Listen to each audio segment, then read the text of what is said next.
All right. So yeah, I'm Traderxkira. I think this is probably my third stream with you guys, like that. Third. Yeah, you Uh, got it. Yeah, definitely. yeah, something like that. Hey Nate, what's up, man? Thanks for recording, by the way. Thanks for offering, Colin. Um, yeah. So yeah, first off, big shout out to 2 Degrees, Josh, everybody who's actually in the 2 Degrees Discord family here. Thanks for having me. I'm always very grateful to be here, be a part of this community. And honestly, I'm just humbled that I have an opportunity to share stuff. And I'm a trader just like everybody else. Like Josh said earlier, like we're all human, we're all winning, we're all losing, we're all learning, which is the key thing. So today I'm gonna continue the conversation with I think some topics that I've not actually seen people talk about. But these are things that kind of been running through my mind over the past month, and I don't usually know what I'm going to talk about when I jump on these streams until maybe like a week or a couple days beforehand, because I kind of just like to let things. I don't know what's the best way to describe it, but just kind of settle or just kind of follow, the breadcrumbs that the universe kind of aligns me with, and yeah, going with the flow. Exactly, man. So the topics that came to mind and just started to naturally come to me because these are the things that I've actually been thinking about a lot lately are right here. So the first thing I want to talk about today is just kind of a question like why study successful traders? The second thing I want to talk about is system hopping. The third thing is what I defined as the holy grail. Now, in the past, in previous live streams with Unicorn University, or also even with 2 Degrees, I've talked about how having funded accounts and compound trading, like multiple funded accounts, is the holy grail of futures trading. So that's from a fundamental perspective. But today, I want to talk about the holy grail, in my opinion, from a technical perspective. Like, what is that exactly? And like these are things that have been running through my mind a lot. Fourth thing, as always, we're going to talk about Bitcoin. Things are very close, in my opinion. Anyone knows me, futures trader, crypto degen. And then if there's questions, we can definitely go through this stuff too, right? And if you have questions and you like, just drop them in the chat. I got the chat open on my side. I know Josh probably right on top of it too. I can help answer any questions. So who else is here? Abhishek, what's up? Oh, I like that Indiana Jones Temple of Doom. Exactly. Classic. All right. So first off, why should you study successful traders? Now, when you're brand new into trading, of course, you need to learn. So the first thing you do is you hop onto, for me, it was crypto. So I hopped on the crypto Twitter and I'm looking at all the top accounts and trying to see who I can learn from. And when I was early in this thing, I thought whoever had the most likes or the most follows are the people I should be following. Because what they're telling me, like if they're telling, 50,000 people a message, then that's got to be a pretty good message. And they should be right most of the time. And the reality was they're not, because it's a social media game. So when it comes to trading, it's the same thing. There's a lot of traders on social media that have tons of followers and they get tons of likes and there's tons of engagement. And if you're new, you kind of are going to, just gravitate naturally towards that. Now, I'm not saying they're all going to be giving you kind of half information or whatnot, but I think you as an individual have to be very, very careful as to how you align yourself uh, and who you align yourself with to trade, like to study from. So, for me, I started trading, I'd probably say like I really put it into high gear. Like I really tried to, learn probably like 2019, 2020. And it was in crypto. And, like I blew a shitload of money trying to learn. And the problem is like, I can never figure out exactly like what they're doing. The general side of things, I could. What's up, Storm? From a general perspective, I could kind of understand, but there was something missing, right? There's like what I call like key signatures that I ended up learning later. I started to realize what was missing from my own trading plan and the missing link. So success does leave clues, and your job is to find the patterns. Now, the thing with very, very successful traders that I've noticed, they have a blueprint to their success. And truth be told, they've actually given away their blueprint for free. They're not charging you for it. They've literally given you the playbook. They've given you the higher time frame observation, the MTF observation, and the lower time frame execution, and exactly what they're looking for. Like I said, in the past, people were leaving out things, and they're charging you like a few $100 to join their premium or whatever, right? And I understand the business side of things, so I'm not knocking anybody. I'm just talking about this as an individual who, and I'm sure there's a lot of people that can relate to what I'm talking about, where you're trying to learn and you just can't figure out what the hell you're missing from what is making that person successful and why you're not successful. So the people, like I said, that I've noticed in this space who do have a good follower count, and even some people who are pretty modest with their follower count and how they post, but that they've shared a blueprint from top to bottom. And it's amazing because the success isn't actually from the blueprint, it's from the individual trader and their ability to stay disciplined and consistent with that blueprint. That's actually the hard part. Being patient, not having FOMO, not having panic when things start to get a little bit too fast on the charts, right? Like today, NQ. Things are moving really, really fast today. And we'll go over that in a sec, or a little bit later. The second part is about alignment, right? We got to make sure, like, as an individual, that you are like vibing with that other person's ability to teach you, their ability to talk to you, right? Everyone has a different kind of teaching method. There's people who are, young. There are people here who are middle-aged, and there are people who are significantly older. I've been very grateful to have an opportunity to talk to people of all demographics from all over the world, and I'm sure other people talk to people just like me, like all demographics and across the world. So it makes it even more important that, like, if you're going to try to like study from someone, you got to make sure you align with them 100%. Because if you don't, then you're going to start to doubt things they say. Your own ego will start to question the things that they're telling you, that they're seeing, that maybe you should also start to take a look at. And then ultimately that just becomes a waste of your time, right? Because you're not wasting that person's time, you're wasting your own time. So make sure you're vibing with them. Make sure you got that alignment. The final part is the clarity. So I mentioned earlier how I've joined premium groups and try to study off other traders. And what I thought was a clear trading system, in hindsight now, I can see was not a clear trading system. There wasn't a blueprint. There was like steps missing because some of the steps they were taking were not clear. They were like kind of like intuitive guesses. There wasn't a clear pathway to success. The second part is transparency. So this is a huge thing in the trading world with anyone on social media, is that, how transparent are they with their wins and their losses? Are they only showing wins? Are they only showing losses? Right? And beyond that, are the trades that they do take, are they in real time? Or are they what's known as like a hindsight trader? So I find if you're trying to study off people, try to find people who are trading real time.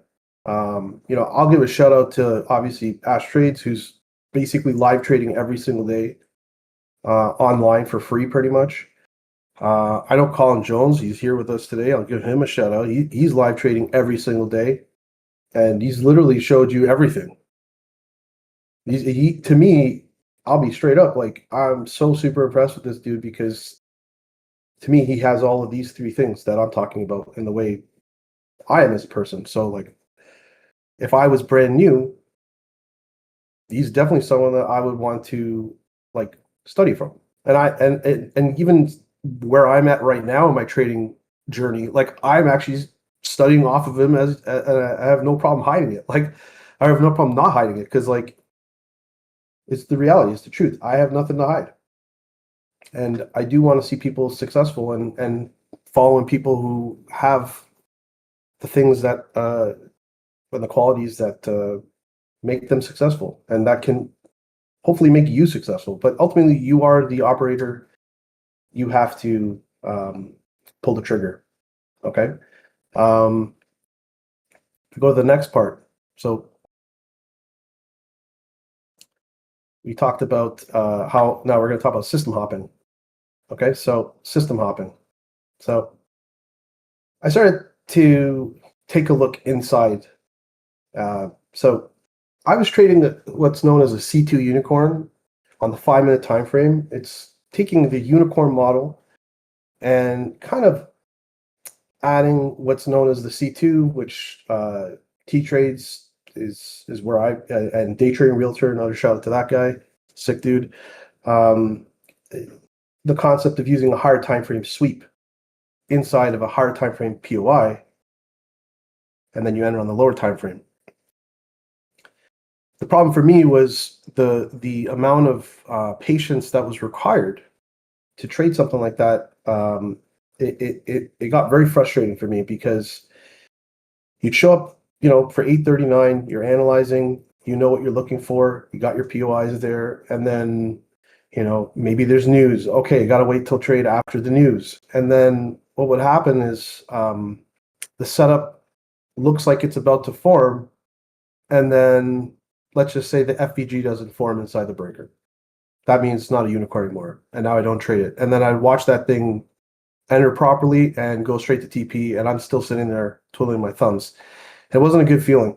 Or getting front run, or just the setup doesn't form as a unicorn. So you start struggling with these, because there's only so many setups that occur in a month, and like, I have nothing to hide. I'm working a day job as well on the side, so I'm at my desk, like, doing a 9 to 5 as we speak. And if I wasn't on my desk, I wouldn't be bored. But because I'm on my desk, I have time. And what that led to is me starting to want to study other people and see what they're doing. And, there was a flurry of indicators that came out with 2 degrees, and they're sick indicators, but they kind of opened the door to my intrigue, or my interest into some of these other traders, to understand, like, what it is that, like, what are they doing, right? Like Sniper and the Forever model, right? That Forever model indicator came out, and I was like, holy shit, this is insane. Like, I didn't even think about this concept of SMTs inside of higher time frame FEGs. I was never traded like that. So for me, I got really, really super bored, and I just wanted to study. I'm a student of this game, just like anybody else, and I want to learn. Truth be told, system hopping is not going to lead to success, in my opinion. Okay, so, like, one of the biggest challenges in trading is sticking to one singular system, because that is what's going to help you focus. Now, when the winds are flowing, it obviously feels like your trading is, like, effortless. You get euphoric, right? You think, like, I mean, we've all had that, where you think, like, you're untouchable. And then what ends up happening is reality, like, slams you right in the face, right? Because in this game, nobody's perfect. And you will make a mistake, or your trade will just go to stop loss, because price will do whatever it wants. So the second you get a loss, and then another loss, and then the losses start piling up, this is where your doubt starts to creep in. And a lot of people then start to think about, well, maybe there's another system that's better for me. I can't tell you how many people I've talked to have faced this problem, and I have faced this problem myself. This is a real problem, a real challenge, we could also say. Yeah, shout out to Flex. That dude's crazy. Totally got skills. So when the losses start piling up, this is when you start to doubt yourself, like I said. This is when you start to jump to other models. And what ends up happening is, like I said, you might start with the unicorn model. And I just put up 3, solid traders, highly successful. They have their own way of trading. I've kind of tried to plot some of their setups. I manually did this, by the way. So like, just to show you, like, I have studied this, and I've actually traded these systems. And what ends up happening, though, is you start to take a loss here and there, and then next one, right? And then next thing you know, you're falling into a cycle of system hopping, right? So you might start with the unicorn, and then no unicorn showing up. So then you're like, I'm bored. Okay, oh, there's a forever model. Let me check this out. Okay, I'm getting loads of setups. And then you start getting losses, and you don't understand why. Maybe I didn't study Sniper's methodology properly, right? Maybe there's a miss from my side. So then I'm like, okay, well, let me try this one. So then I'm like, oh, fractal model. Like, everybody's talking about T-trades, and all respect to T-trades. Like, dude's a legend. But if the dude's a legend, then maybe I can be a legend like him, right? Like, maybe I can have the success he's having. So you start trading that way. But then you start realizing, you know what? I'm not a continuation trader. Like, I want to trade the manipulation. I don't want to trade the continuation, right? Or the distribution. Then you realize, okay, so then you go back, and now you're back to the unicorn model again, right? Or maybe you're trading an infinity model, or you get where I'm going with this, right? Maybe you're trading an IFVG model. So there's all these different models. But at some point, you got to focus on one. You have to, like, truly have faith in yourself, figure out which set of criteria, forget the actual system itself, forget how the model looks, and focus on the criteria. Focus on, like, reverse engineer how you want to trade. So for me, I, I did exactly that, right? I started to reverse engineer how I wanted to trade. And what ends up happening is I start realizing that I do like to actively have a trade set up potentially there every single day. Like, that is important to me. I need to have that volume. Doesn't mean I'm going to trade 10 times in a day. It just means I know that there's an opportunity for me tomorrow. And that comes from a lower time frame. I know I'm a reversal trader. So I know what I'm looking for as a reversal trader. I'm looking for manipulation. And then you need to start to build your data. In the previous live streams, I've showed how much data I have collected just from historical trading, like backtesting, but also with just documenting things with live trading. Like, I spent the past few months documenting trades across multiple sessions, like pre-New York, New York, Asia session, trading a 2-minute IFVG model. Shout out to Lumi Traders, shout out to Eat More Chicken. And I collected stats there and started to learn more about, like, my personality as a trader, where I'm at now versus where I was before. So through that whole process, I'm starting to put the pieces together that it's not the actual model that I'm trading, it's like the criteria that builds these models is what's more important to someone like me. And I'm only going to speak for myself, but this is what's worked for me and what makes sense ultimately across the board. And like I said here's what I've come to realize. So what I've come to realize is there's a handful of things that make so much sense to me. These are key signatures. The real edge of a successful trader lies in a few key elements. The secret sauce that turns a strategy into a consistent weapon. Consistency is key. And yes, your edge is your weapon. Okay. So for me, some criteria that these three guys and others are using, and maybe not all of them altogether, but what is kind of there all the time is SMT, turtle soup, manipulation, manipulation, manipulation, imbalances, and liquidity, right?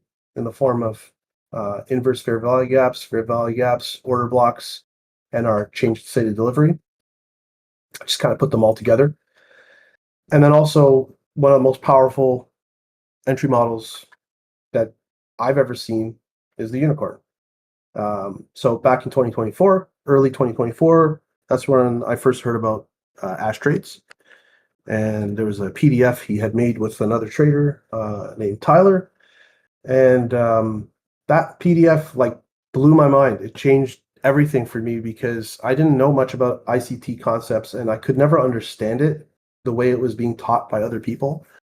But when I read that PDF, everything started to click. I started understanding like, okay, that's how you understand daily bias, right? Liquidity, imbalances, external range liquidity to internal range liquidity, and vice versa. I started to then understand how to use time frame alignments. I didn't even know how to do that before. I didn't know how to align a daily time frame with an hourly time frame with a 5-minute time frame or 4-hour, 50-minute, 1 minute. I had no clue about this, but I had learned all of this through a PDF, and through there, that's where I learned about the unicorn. So like that's my entry into ICT, and through there, all of this stuff. Like I'll be honest, like SMT was extremely hard for me to grasp at first, and it sounds silly because coming from crypto, I used to use a lot of RSI divergences. Bert, just a heads up, if you go on Twitter, I think Tyler actually just shared it today, so check out that dude. I'll see if I can find him in a sec. So yeah, where was I? I couldn't grasp SMT. To me, it was just insanely hard for whatever reason. I just couldn't do it. It's like it didn't click. And then one day it clicked.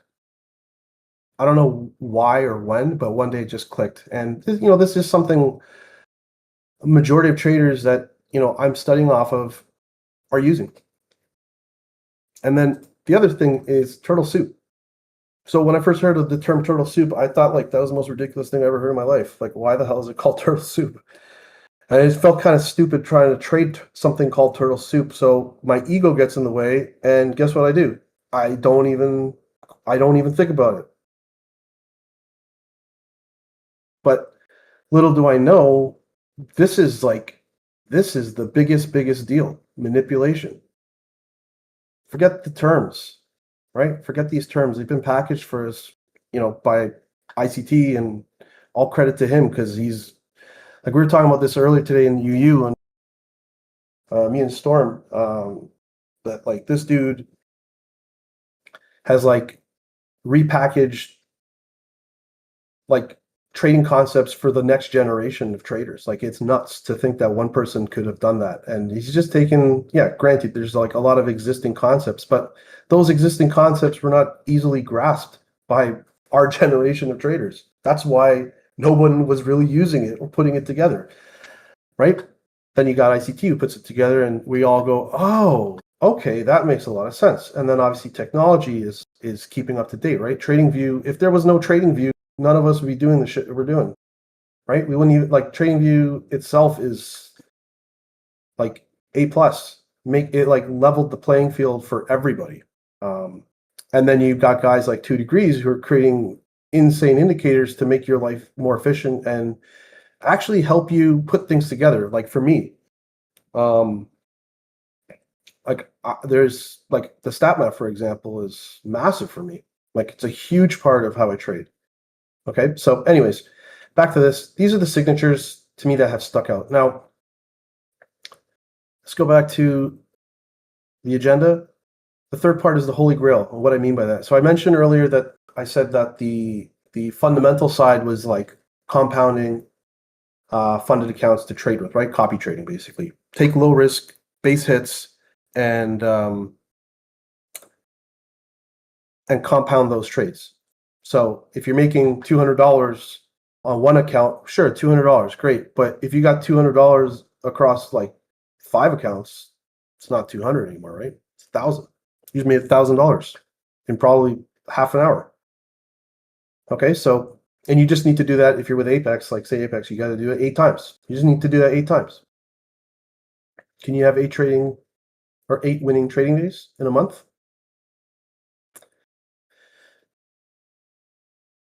So to me, here is the Holy Grail. This is what I've kind of come to. Now, this might not be the Holy Grail for other people. They might not see it like me. That's totally fine because we're all unique. We're all like, while we might still have the same end goal, the way we get to that end goal is different. Now, I just want to point something out. So Josh is like a master market maker model guy. Sign of Time, shout out to him. Like he's also posting tons of stuff on this concept and the topic. So I'm not sure if anyone has seen Josh's 3-part YouTube series on the market maker model, but definitely check it out because like that thing is just jam-packed with like nuggets of information. And like I said, you got to study off people who you, like I said up here, you got to study off people who have a blueprint, who align and vibe with you properly, or that you can vibe with them. They don't necessarily need to vibe with you, but you need to make sure you vibe with them and that they have clarity, right, with all this stuff. So check out Josh. Check out check out those YouTube videos. So for me, like I said, everything comes back down to the market, right? And within that market maker model, that's where individual traders have to figure out like where they want to trade. And like I said, like I had to ask myself that question: am I a reversal trader, or a continuation trader? Because if I'm a reversal trader, well, I want to be trading from the manipulation. However, if I am a continuation trader, I'm using the manipulation for confirmation, but I'm jumping on the train for the distribution. So there's a big difference there, okay? Because you need to wait for that confirmation. But if you're, once again, a manipulation trader, it can be very scary because you just have accumulation in front of you, and then you have no idea if it's actually going to manipulate or not. There's a very, very risky approach to trading because you're looking for then key signatures, right? Key signatures to form to confirm that there's a probability or a higher probability that the manipulation is actually going to play out properly. Okay. Let's make sure I haven't missed anything in the chat. See it moving. Yep, Josh said everything is the market maker model. Exactly. And he also said, well, to think about how indicators were perceived before 2 degrees. 2 degrees and the whole development team really forever changed the game. 100%, man. 100%. The GOATs, in my opinion. 100%. So most top traders that I've personally studied from are using the market maker model. Even though they might not say they're using the market maker model, they're using it. Even indirectly. We all are. If you're trading ICT, you are trading the market maker model most likely, or a part of it, like I said. What are all of them watching for? Accumulation, manipulation, distribution. This is the holy grail of trading in terms of the futures, in my opinion. Or even it's fractal, right? Trading or price is fractal. So like it's even happening on higher time frames. Okay. So AMD or PO3 or whatever you want to call it. But basically this is it for me. Like it really, really sunk in when I took some time to think about it, especially over the weekend. I realized like it made sense. So they're all watching for AMD on the same charts with the same structure and price action. That's what we're all doing, right? We're all looking at the same chart. We're all trying to trade most likely NQ at New York Open, right? We're all looking at the same thing. Here's the main difference. The main difference, though, is the lower time frame entry model. This is where things can get complicated.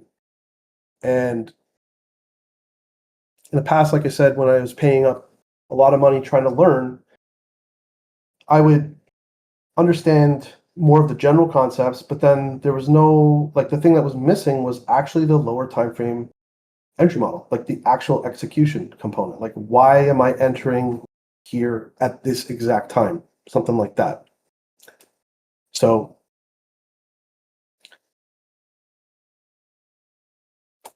before we are like going to start chasing any future models or the next shiny thing that we see that gets popular, I would just ask you to zoom out and understand that pretty much every solid model are all built on the same foundational concepts. They're all built on the same fundamental or foundational concepts. Now, I want to just show you this again. If you look at all three of these charts, these are separate. Like, I don't have the ticker here or the time frame or the date, but I can honestly tell you these are three separate dates and times. And I think I had put them on one or two different assets. So it could be like NQ or CL. But if you look at all three of these, what do you see?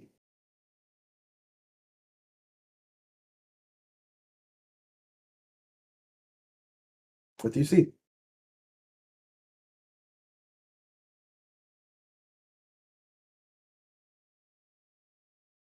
Exactly. Exactly. If I took away all the markings here, they'd all look the same. The fractal itself would look exactly the same. So, like, we're looking at the same shit, but our entry functions are what differentiate everybody. So, like, the best of the best aren't doing anything different from the rest of us, but the separation between them and the rest of us is the discipline to their craft, their approach. They know when to trade and they know when to not trade. They know when to risk and they know when to not risk.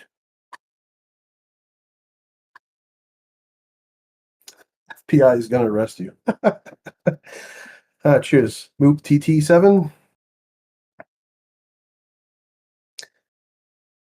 When it comes to the unicorn model, so Ash Trades, that was my mentor, man. Like, he was my guy. He is still my guy. He's my dude. The unicorn model has the liquidity sweep in a higher time frame POI, displacement through the breaker with the presence of an FEG. Entry at the top of the breaker, stop loss either at the swing point or below the breaker, however you want to trade it. Aim for 2R. Done. Sniper, forever model, higher time frame POI, which is typically the FEG. SMT with the correlating pair. So if it's NQ, you're looking at ES. If it's GC, you're looking at SI. If it's CL, you're looking at RB. You find that higher time frame SMT inside the higher time frame internal range liquidity pool, and then you're literally waiting for displacement, and you're trading instead of off a breaker block, because you're not trading a unicorn, you're just trading off the order block. Aim for 2R. Done. Fractal model. So these two, while these two could be reversal setups, this one is a continuation setup, but it's still rooted in the same thing. You need to wait for a manipulation to occur inside of a higher time frame POI. T-Trades has called this a C2 because he's using C1 as the accumulation candle, C2 as the manipulation candle, C3 and C4 are your distribution candles. But with the T-Trades model, you're basically trading off of the confirmation of the manipulation and you're waiting for the order block pullback. So that could be either here or right here. Right? This is where the entry could be. You got the T spots. So here's the C2 T spot. This would probably be a C3 T spot. And then you just target for 2R.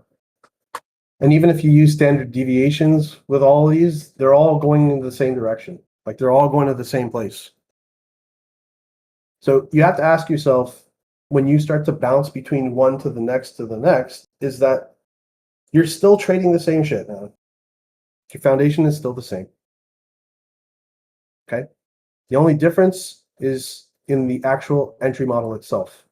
So you need to figure out for yourself, and this is only going to come by actually going on the chart live and observing the chart, whatever that time frame is for you, and seeing which one of these, or all of them, maybe you're going to trade all of them. Who knows? I don't know. I'm not actually recommending that, but try and pick something and stick with it that aligns with you. And then go the distance. Journal. Hey, no problem, coffee.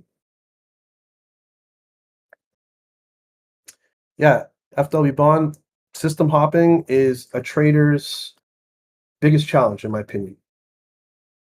But like I said, when you look at these guys, they're doing the same thing day in, day out. I can honestly say this, like I trust that Sniper is the same and T-Trade is the same too, but I've known Ashtrays longer than I've known these guys, and I've been on like every live stream with Ashtrades, and he's doing the same thing every single day. Like his messaging is the exact same messaging every single session. It's always the same. Almost to the point where like what he's saying to me is predictable because I can finish his sentences now. And I know I'm not the only one. And I'm sure the same could be said with these two giants as well. Okay? But once again, I just wanted to bring attention to the foundation. Exactly. Consistency is the edge. Shout out Storm.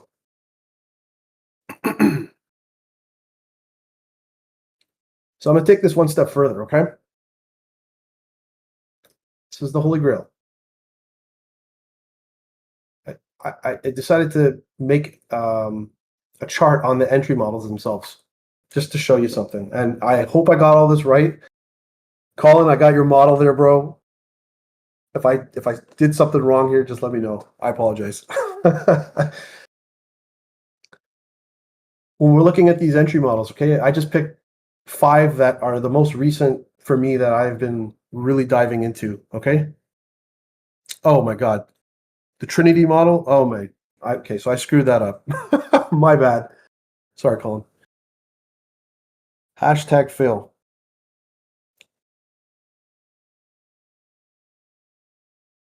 I'll have to scrub my deck. Change it up. Copyright strike. Yeah, exactly. Exactly. So, thanks, Colin. You're a good sport, man. So entry models. So unicorn, daily buys. MTF just stands for like a middle time frame or medium time frame. So if the daily buys is your higher time frame, your MTF time frame would be like the hourly. That's what I mean by that. But look, across the board, they're all using this except for Dodgy. I think Dodgy. I noticed with he might use like a lower time frame POI sometimes for the sweep, but I know he's got the market maker model as well, part of his thing. So I'm sure there's higher time frame involvement there. But across the board, pretty much. The first step. So what does that tell you? It tells you that that's a pretty key thing to have. The next part, once again, liquidity sweep, liquidity sweep, liquidity sweep. Fractal model calls it a C2. Scratch this out, not infinity, Trinity model, liquidity sweep, liquidity sweep. Unicorn. This is where things start to, when you get to the lower time frames, this is now where you start to see the discrepancies. Because with ICT, there's so many different concepts that are thrown out there. People are going to naturally gravitate towards specific ones. And some of them, or one of them, is going to work better for that person than another. So with the unicorn, like I said earlier, displacement through the breaker block, FVG aligned with the breaker block. That's a unicorn. Forever model is looking for the SMT inside a higher time frame FVG. Then you got the displacement order block entry function. Fractal model is basically looking for the liquidity sweep, but then is waiting for market structure shifts or break of structure because it's a continuation and you're still entering off the OB. Trinity model, I know Colin had just posted it here, daily stat map, which I did not put here, but we could definitely talk about that. Today's a huge example of that playing out. Beautiful. I'll talk about that just to show it, but all credit to Colin for that one. But still, daily bias, understanding the higher time frame, waiting for liquidity sweep. There's got to be I didn't put it in here, but SMT is definitely there.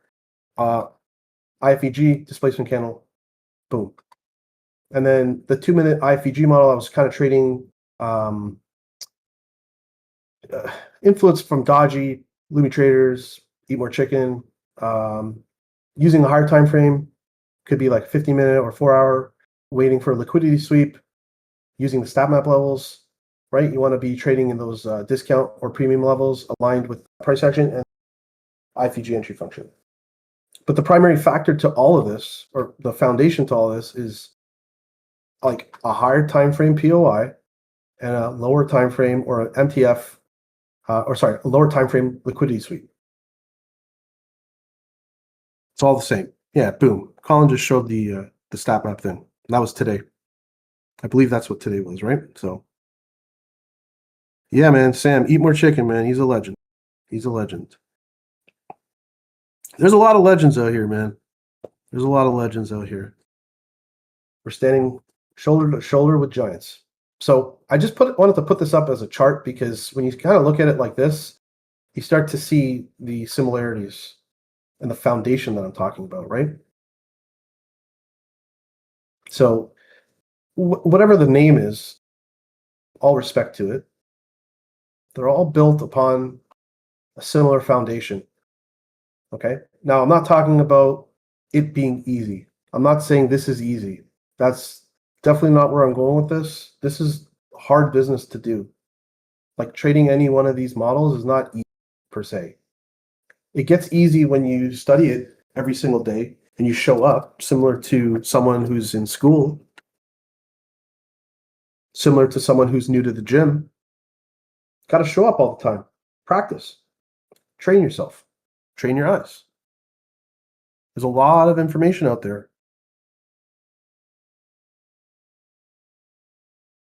But when you put it all together and you just focus on one thing, or focus on a collection of all of these things, put it together. I reverse engineered something for myself. So it's not any specific thing. It's like when I've done my studies, it's not that I've taken, but I'd like to say I've borrowed. I've borrowed something from the unicorn. I've borrowed something from the forever model. I've borrowed something from the fractal. I've borrowed something from the infinity model, the Trinity model. And I've borrowed something from the IFEG model. You know what I'm saying?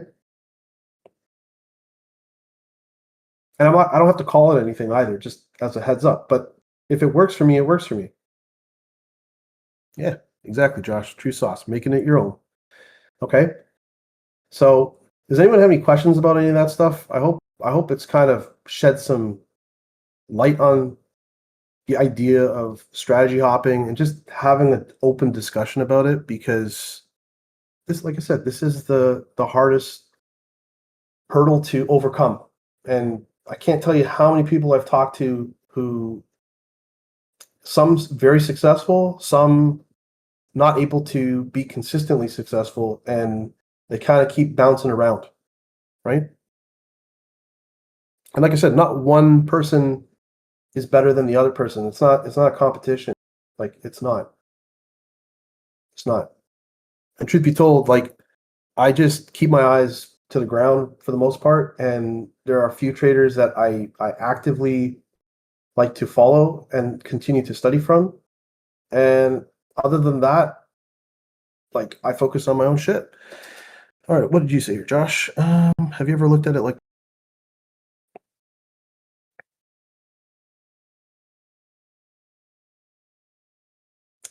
So IFVG, smart money reversal. Yep. You know what? That's actually how I was kind of trading that 2-minute model, was basically a smart money reversal. I was literally waiting for those, like the manipulation and then entering.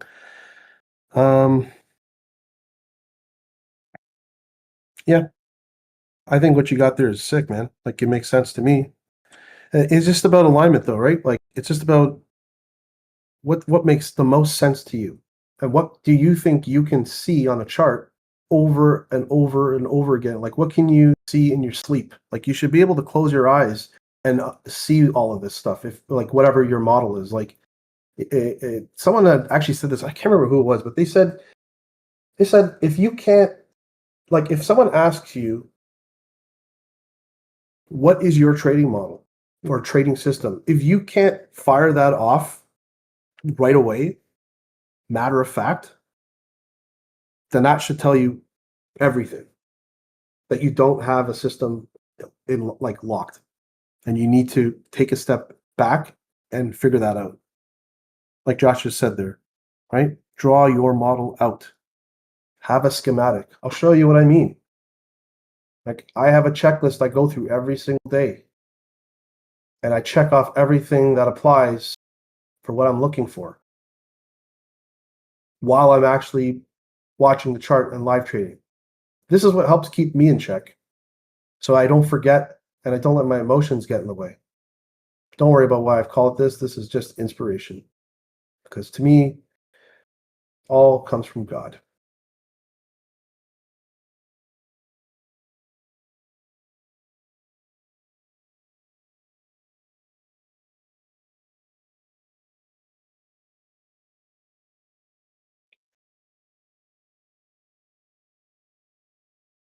Now, before we go into the Bitcoin component or section, let's just quickly talk about today, because today was a epic example of what I was talking about. So first off, you just clear this all out. So first off, you know, all credit to Colin here, but I've been using the stat map for a long time, and there's many different ways to use the stat map. I've seen Ash Trades use it in a specific way where he's looking at range, and then he's looking for acceptance above or below the range, and then continuation to distribution. There's also another awesome trader named Juno, who's basically using them.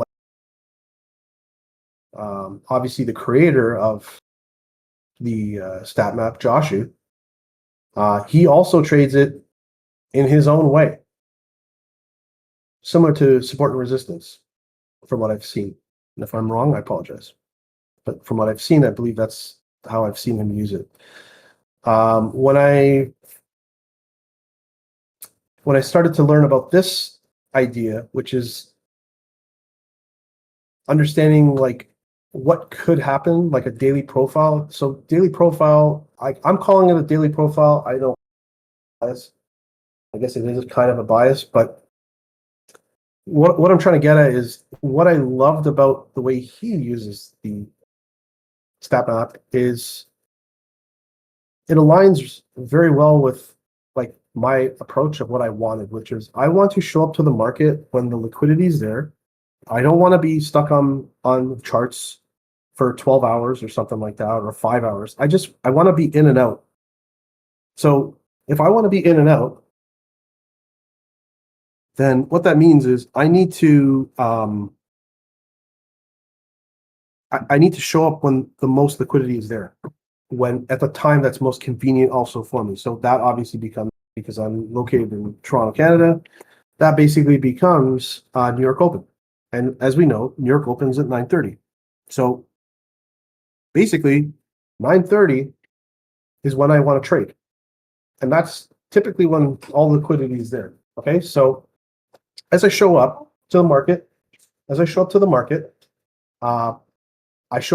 every day at 9 a.m. Like for 9 a.m., that's when my analysis starts. And what I loved about this is I can observe what has been happening in the Asia session and the London session in line with the stat map levels. Okay. And when I show up at 9, I can see how we're responding to this level. And this is the beauty of what I learned from Colin, is as I'm starting to show up today, I noticed that price was at 9 o'clock, it closed below this level. So I'm instantly, my profile for New York is down.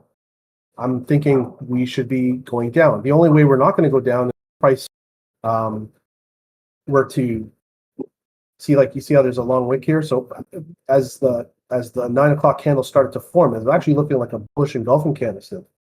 But by 10 o'clock, when the candle closed, look at this, a pretty nasty looking reversal, right? So it was either going down or I'm looking for price to do something like that, right? And if that happens, then there's different ways you can trade that, right? You can either wait for the top here, or you can maybe take a risky trade setup or continuation or something like that to go. But for me, what I was waiting for was I wanted to take a bearish trade setup. Okay. Now, another indicator you'll see on my screen, which I have absolutely fallen in love with, is the Judas and Daily Range Meter. So it's another 2 degrees indicator. It is free. This 1.3 ADR level is just absolutely magic. So I love having it on as confluence because it just aligns really, really well with these horizontal levels with the stat map.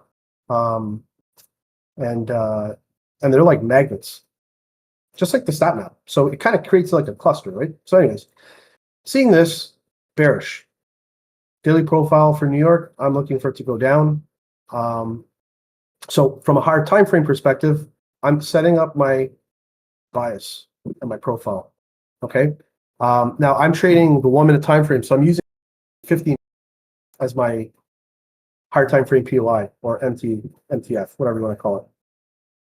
And the other thing that I like to use a lot of is the session ranges. And I've gone around looking for session range indicators that work well for me, and this one actually works well for me. So it's just marking a kill zone, right? So 2 o'clock to 5 o'clock, have the pivots, 8 p.m. to like 12 p.m. or midnight pivots, and then New York is 9:30 to about 11. And ideally, what I'm looking for is a liquidity sweep when there's an injection of liquidity occur, which is 9:30. Boom, here's your liquidity sweep. So accumulation, manipulation, distribution. This is the holy grail to me. And granted, it's inside of a larger market maker model, right? You just zoom out a bit, you can see it.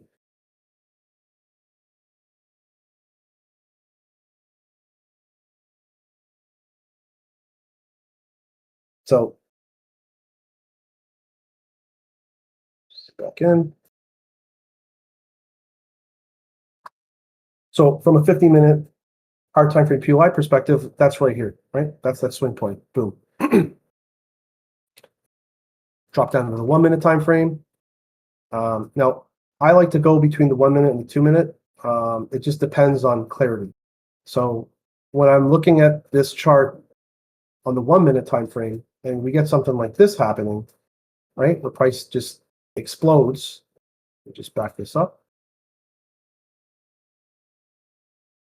Yeah, there's a history. I'll just quickly show you that. I just saw that question, Josh. So if you go down here, see it says historical. You can set this to, I think, whatever you want. Exactly. There you go. Okay, so New York Open. Here's our liquidity injection. Boom, price goes up. Now we talked about price signatures.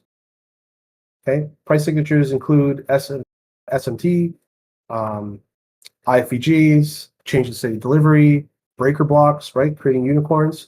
So when we're looking at this from a 1 minute model perspective or 1 minute time frame, there's also got to be some realism here too. Like, am I taking a trade from here, knowing how we're in price discovery? That's risky.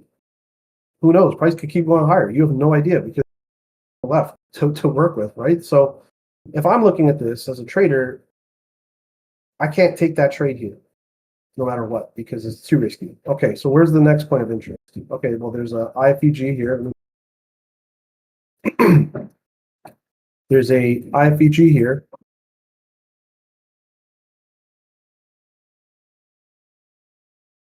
Right, IFEG. Price closes below it. This is, to me, is the first risky entry that you could take.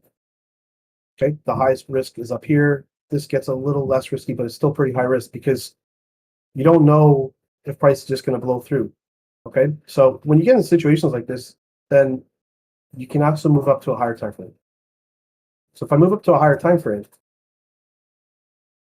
typically what I like to look for, if I have a manipulation like this, is I really just want to see a proper change in the state of delivery.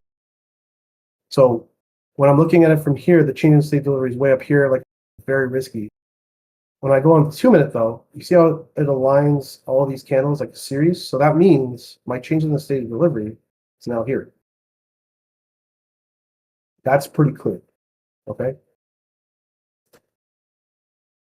So we have manipulation, we have a lower time frame trigger point that if price can close below here, I can take a long, or sorry, a short from here. Because I already have my manipulation levels intact, my daily profile is intact, right? We have the 1-3 ADR manipulation level there intact. London highs here from the kill zone. So then the next question then comes to understanding your draw liquidity. And this is another thing I didn't put in that PDF, but like every single trader that I'm studying from that is successful, they're always looking for a draw liquidity. Like price needs to reach for something.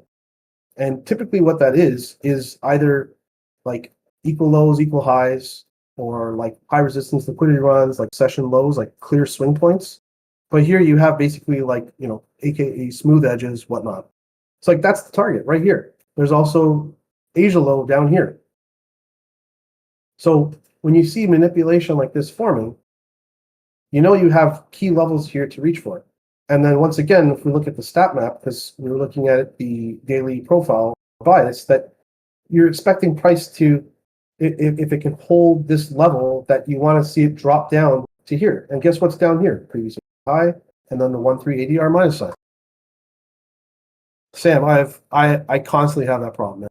Today I fucked up and made a mistake, and I knew I was taking a risk, and because I had missed this trade setup. I was on stream and I had a bit of a kerfuffle, and I missed this setup. And then I thought, well, maybe I can try to play along. I'll show you what I mean. My profile was telling me to go bearish, yet I still went bull. So like I'm also screwing up just like everybody. But in hindsight, I can see like what the trade should have been in the first place, right? Which is why I'm showing this, because I went back and studied what I did wrong, journaled about it, which I highly recommend everyone to do. So now that I have the draw liquidity, it's just a matter of being patient and waiting. So if I hit the next button here, we get the close through, right? This is where you could then set your entry. Now, the stop loss placement, this is pretty damn high, but what I like to do typically is just measure to my draw liquidity and see where we sit, right? So if my goal is to for sure exit here, then I got to drop this down, right? Because I'm aiming for 2R. So my stop loss would be like this, right? If this is what I'm aiming for. If you want to have a tighter stop loss, that's great. It could increase your RR or the distance to your TP. But as we look what happens next, we get tagged in. You got lots of space up here. So your invalidation point is super clear. And then sure enough, price begins to tag London low. Look at the response. So this is actually where I thought I could take a long from. On the 1-minute time frame, by the way. But stop loss. Price then goes lower, tags London, Asia low. slight recovery, ultimately flips, rejects, and then you have your final goal target right there. So that daily profile or bias played out perfectly, because when we go back to it, we know that the way the 9 o'clock candle closed gave us all we needed to know that why we should be going lower. Now, how you get into that position, that's the challenge, right? That's the challenge. For me, one of the biggest problems before was just trying to determine like why price would start from here and go down here, or go down here, or start from down here and go higher, right? Like that was always my biggest problem in the past. So like understanding, something like daily bias using external range liquidity to internal is very valuable. What's aligning really, really with me right now, the stat map level, and it's just such a powerful piece of context. So all of this is basically what I'm talking about all here. Right now, I didn't show the SMT. I should actually show that. Show that. So I have it marked off there, as you can see. It's super small, but you see right here to here is your SMT right there. It's just lower time frame SMT that I was looking for. So like when you're looking for signatures for where price could reverse from, it's like, to me, SMT is so powerful. And it's just one part of the whole piece, but this is like, you wait for this to happen, and then you wait for the next piece of confluence to happen. So if it's like, change the state of delivery, or like an IFVG entry, how you want to play that is up to you, or if it's a breaker block, because even if you look here, like you have a breaker block right here too. So like all of these little key signatures are there.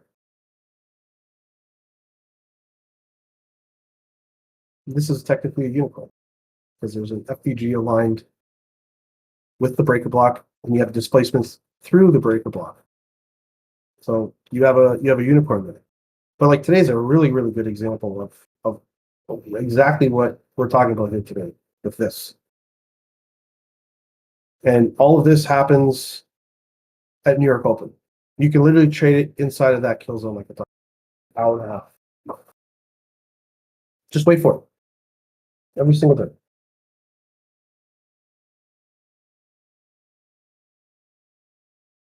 And like, I'll give another shout out to another awesome trader I've been studying off of too, man. Like, I learned a lot more about New York Open because of him. So I highly recommend for people to check him out too, because there's some quality there, right? If I go back to, let's go back to this day. So I remember when this happened.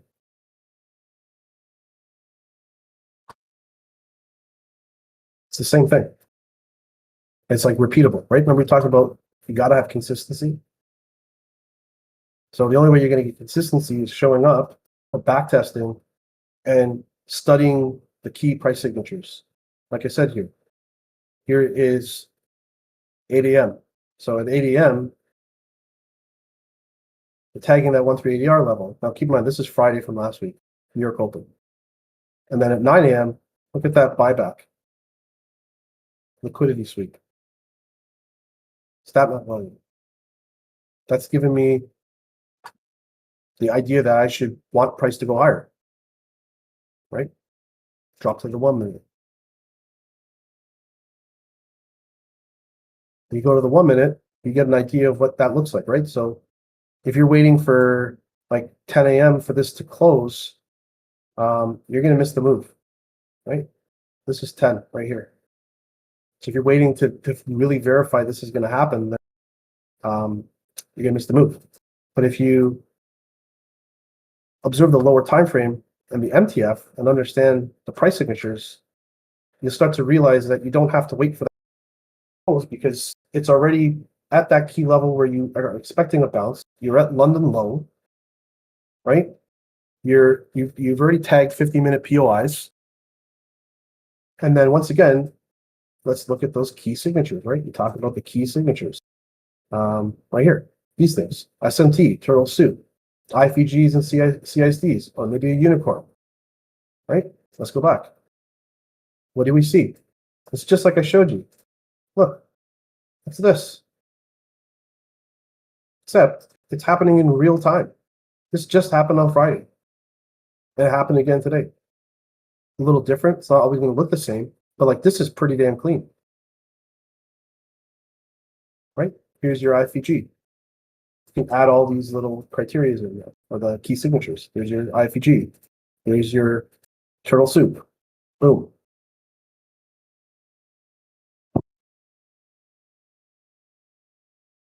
There's your turtle soup. Right?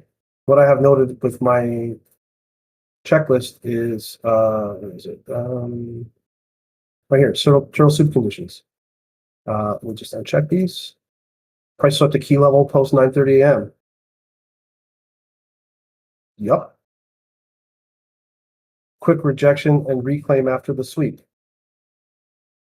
Yup. Level is isolated or clustered.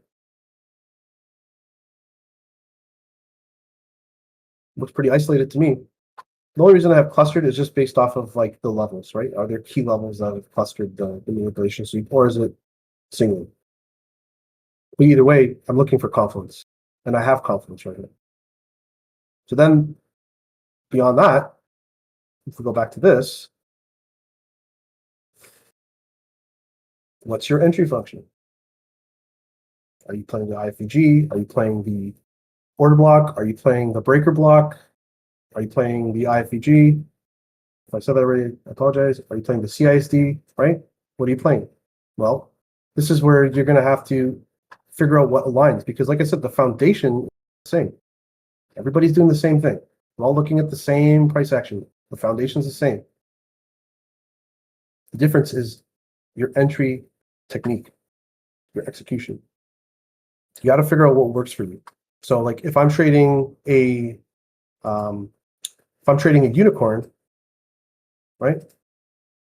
Here's the highest up close candle before the leg down that takes liquidity. This is my breaker block. Is there an FEG lined up inside of the said breaker block? Yes, there is, right here. Like this, right? And what are you waiting for? You're waiting for displacement through the breaker block, entry at the top of the breaker. Now, each type of entry holds a different level of risk, and it also involves or holds you in terms of like your trade time, TP distance, right? So like if I'm taking this here and my drawn liquidity is up here, like that's pretty short, right? However, if I'm taking something lower, like an IFEG entry, CISD is way up here too, so it's closer to the breaker block, right? So in a situation like this, for me, it's the IFEG, right? All day. And then if you look for SMT, this is my Friday.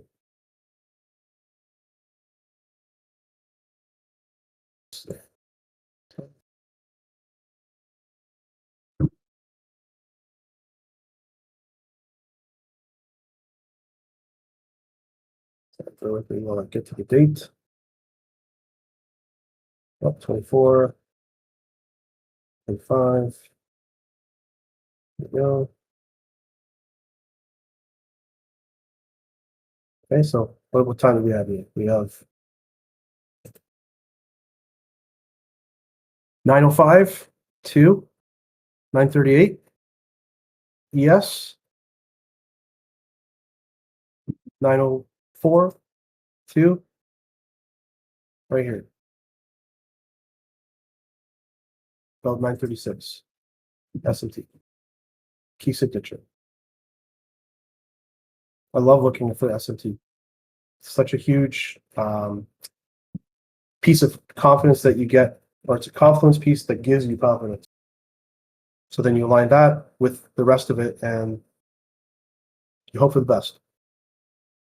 But if we look at our draw liquidity, once again, like I was talking about earlier, look at that, equal highs, London high, equal highs. That's your draw liquidity. Boom. Even if price goes higher, that's great. You're just looking for like, well, I'll speak for myself. I'm just looking for 2R. I get 2R, I'm out. I'm happy. I just need 2R a day. If I can get 2R a day, I'm happy. Upon where would the order block entry be? So the thing with the order block, so like I've seen, so there's a awesome trader. It's a algo. He uses the singular. Well, I'm not sure if he's still doing this, but he was using a singular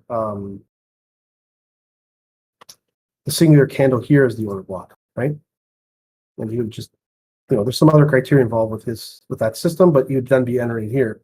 If you're using kind of a more, I don't know, technical top approach, that it's like this series of candles, right? And that's way too big, right? Like that's huge. CISD is up here, right?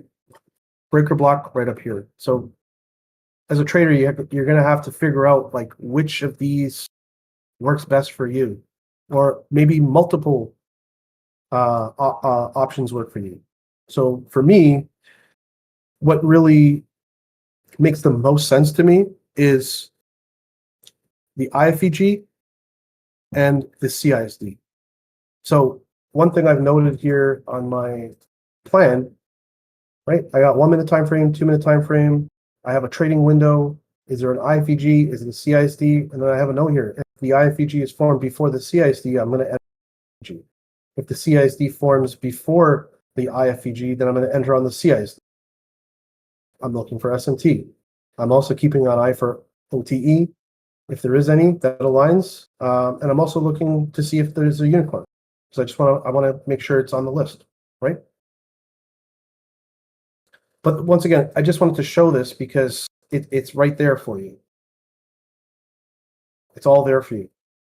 Like today, I saw one thing I actually love to do is the traders that I do follow, I like to see how the session plays out. And then I like to go back and see what they did. And majority of the time, we're trading the same thing. Like we took the same setup. Maybe our entry was slightly different in how we got there, but we were trading the same setup. Today, very interesting day because from what I saw, someone like Colin, for example, took that short, caught it. I don't think he caught it from the top per se up here. I think he caught it a little lower. And then some other traders that I know traded this. Now, this is outside of what I like to trade, but they took this. They took this IFEG entry. Now, there was no SMT here at the lows, but they just took this move. That was their trade. Just this little move. Liquidity sweep. Previous weekly high. It's probably some level of higher time frame POI interest, maybe. All right, 11:30. Yep, sweep. Boom. Right there. There's that sweep. Previous day low. So you see how like all these things kind of come together that way? It's the same stuff all the time. Like I'm telling you, just go back and look. You'll see. I'm just going through the chat again. Yeah, T-Trades. Yeah, Sonic shared a cool T-Trades video. T-Trades to me is like this guy has made so many ICT concept videos that, in my opinion, like I think I was watching his videos, to be honest with you, when I was trying to learn. And then I realized who T-Trades was, and I was like, oh shit, T-Trades is actually not just a teacher, he's like a legit trader. And I know people that know him, which made things more crazy, right? So shout out DTR. Coffee's asking, is your notes available? You know what? My notes are not available right now. They're just kind of for me. But I mean, they're in the stream here. If you want to I'll just slowly go through it. You can just kind of copy and paste. The reason I'm not sharing it fully yet is because I'm still potentially updating it and making changes.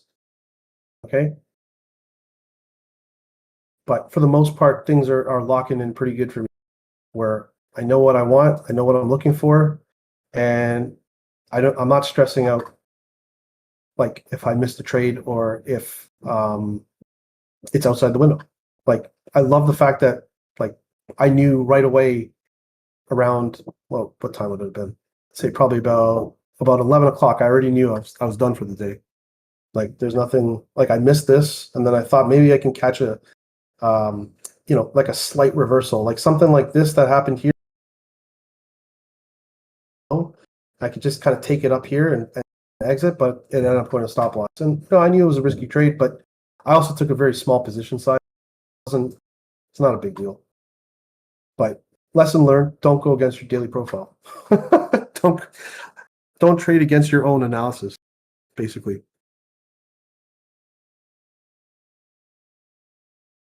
Anyone got any questions?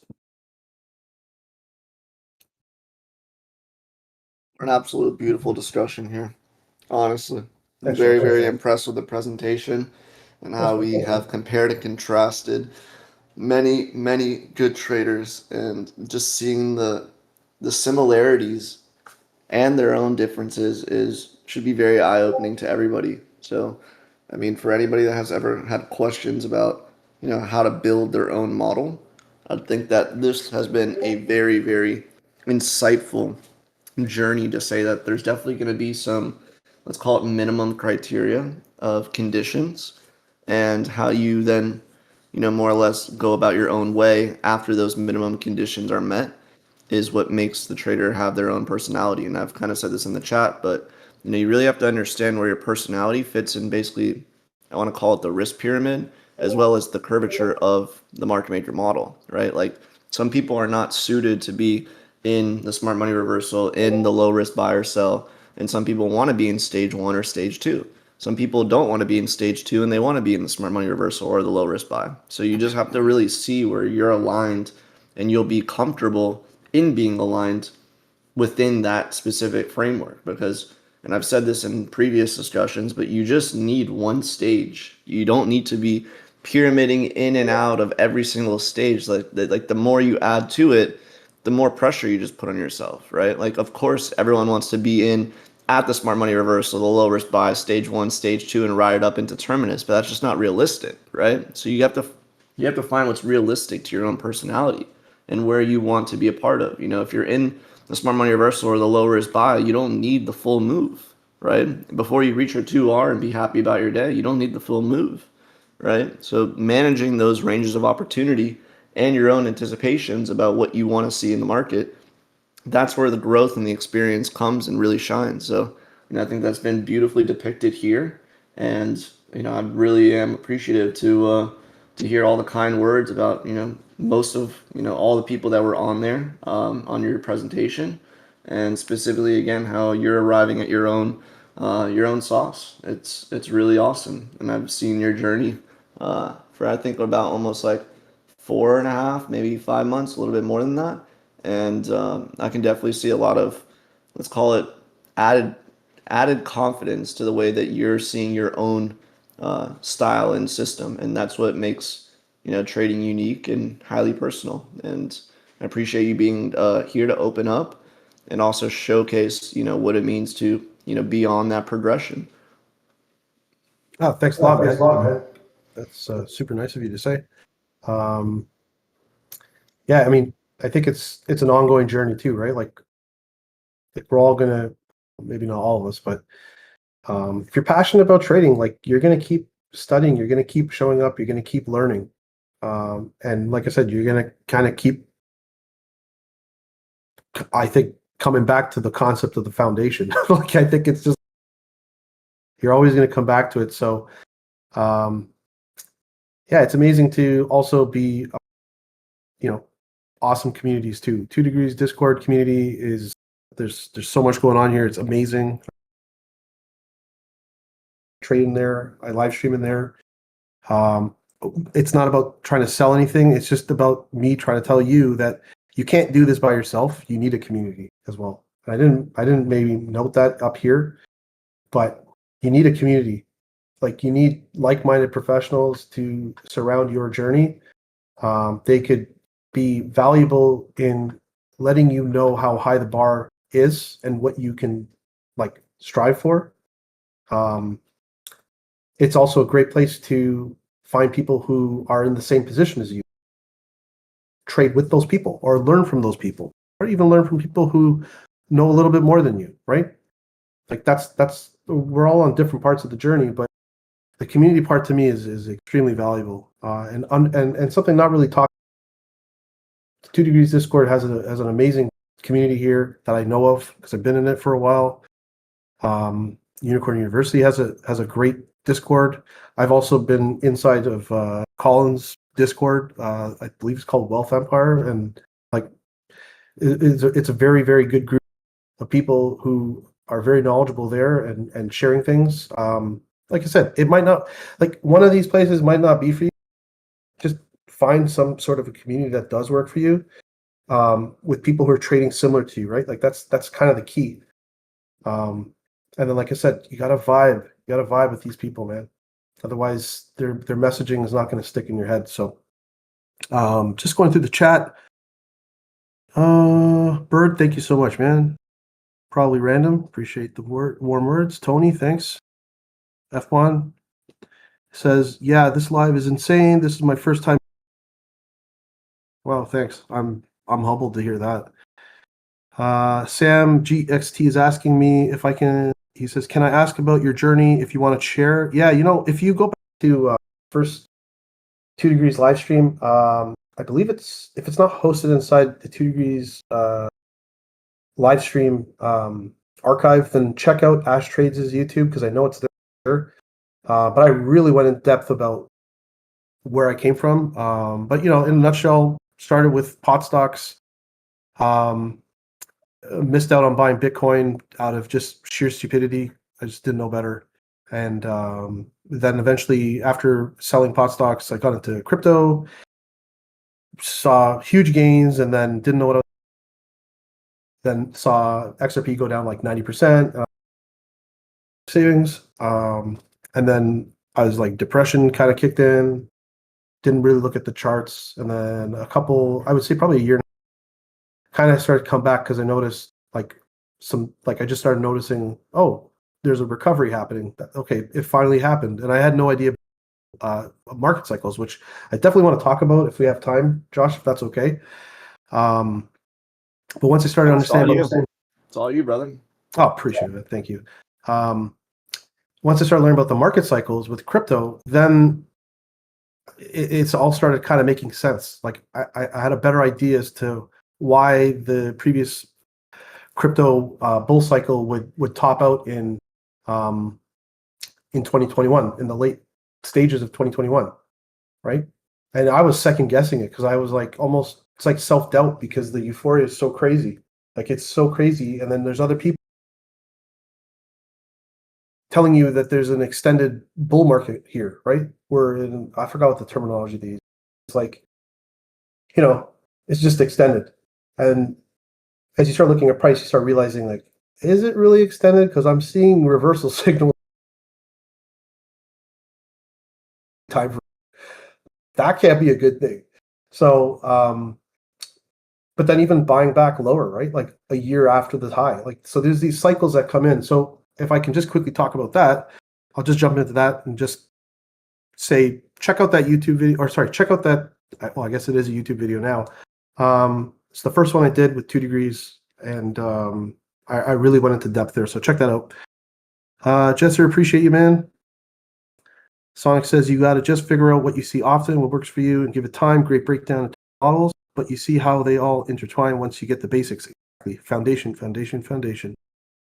F1 also asks, like, why don't people trade FOMC days? You know what? I know people that do. And then I also know people that don't. Ultimately, it's about risk and how you as the operator want to manage that risk. You have to understand the more you put yourself in the line of fire, right, the more risk you take. So when you see guys like Ash Trades who, like, incredibly disciplined to not trade, and he's always shown, and it's not, and like he's saying that, hey, this unicorn formed, but it didn't take it. But guess what? There's a unicorn. That happened today. He had a bullish bias, and the short actually formed, and he didn't take it, but he shared it. Can you imagine having discipline to do that? Right? It's crazy. And he won't trade like specific days. Like he won't trade FOMC, he won't trade NF. It's just about risk. And that guy's super profitable. He just shared 11,000.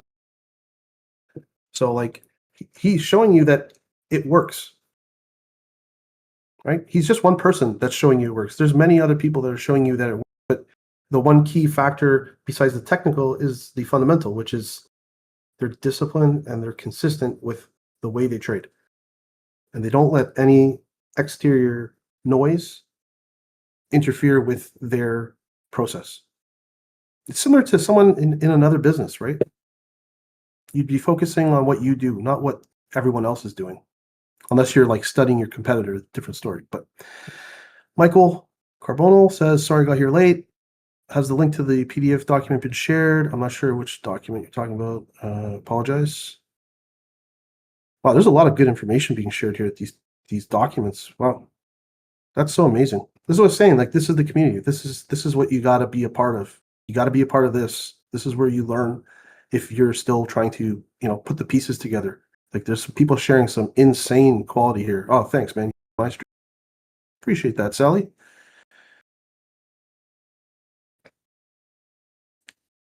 Now, the other thing I'll also say, though, is there's something called analysis. So with ICT, it's like an endless rabbit hole of information. And at some point, you're going to have to make a decision and focus. And I love what Robert Kiyosaki says, focus, which is follow one course until successful. So I urge you to do the same thing, because you're only going to know once you take that leap of faith. Okay, so Kipri says, if you would start now with your trading journey, what would be your personal choice? Are you talking about like, would I trade crypto or futures, or say a model I would kind of trade? Like, is that what you mean? Sorry, if you could just elaborate a little more, that would help.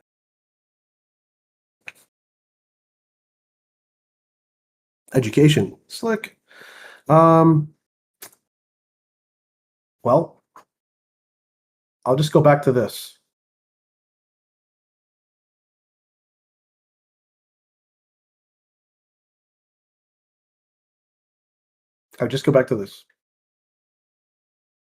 So there's a lot of people sharing information about all this stuff.